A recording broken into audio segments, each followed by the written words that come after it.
Now, what do you think, of the small cap performance? Is it too late to get in? Have already the gains passed by? No, not really. I think a lot of them have been getting their businesses in shape, adjusting over the past year, and they've come out in pretty good shape now. And now that we know more about the demand outlook, I think some of them are really set to do very well from here. Okay, how are they expected to do well? Because we're expecting some sort of bubble forming in terms of prices of commodities. It looks like copper might be on the brink, and other names, other commodities as well. Yeah, look, I think there's certainly going to be volatility in the commodity prices, but the companies that I get attracted to and I think do offer superior returns are those companies that have got strong fundamentals, got very good operating businesses, and can make very good money at even lower commodity prices. And one example would be in the nickel space, a company like Western Areas bringing on new production. It'll be very low cost, very competitive, and they're going to make good impact on the bottom line. And Peter, what's the best bet in commodities right now? Because we have a lot of buying from central banks of gold, trying to diversify from the U.S. dollar, and of course copper, triple-digit gains, actually the best commodity performer last year. What's the outlook for this year? What's going to be the outperformer?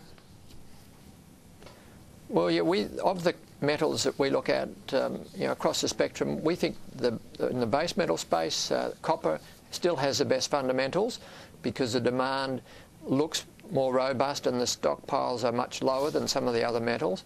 But we also think gold's going to continue to play an active role for investors, and the price is going to be well supported, partly because we are seeing continued decline in mine production, but there's clearly a big appetite for gold out there as an insurance policy against the financial system, which still is creaking and groaning, as we've seen in Greece recently. But there's net central bank buying is gold as well, so the fundamentals look good. Okay, well, let's talk about one of these gold producers, a small cap that we mentioned in the introduction to this segment, Avoca Resources, because you, along with 9 other analysts that we surveyed, have a buy rating on this gold producer. Why do you like this stock in particular? I mean, this is going up against the other big gold-producing names in Australia, such as Newcrest, Lihir, et cetera, et cetera.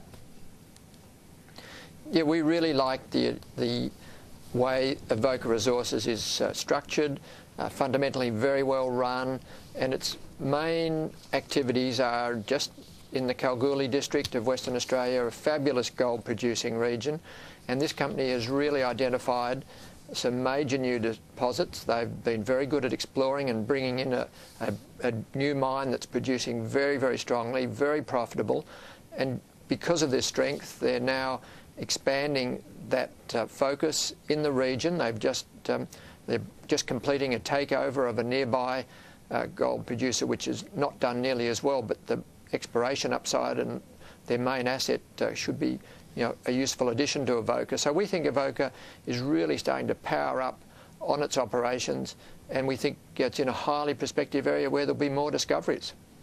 Yeah, and Peter, people say because of Avoca's size and how well it's done, it's possibly a takeover target. What do you think of that?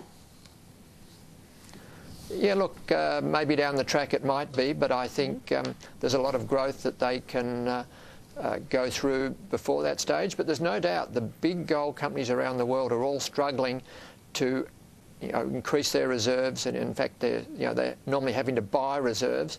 Avoca is in the happy position of being very good at exploring and finding resources and reserves in its own areas, so it could become a target for sure.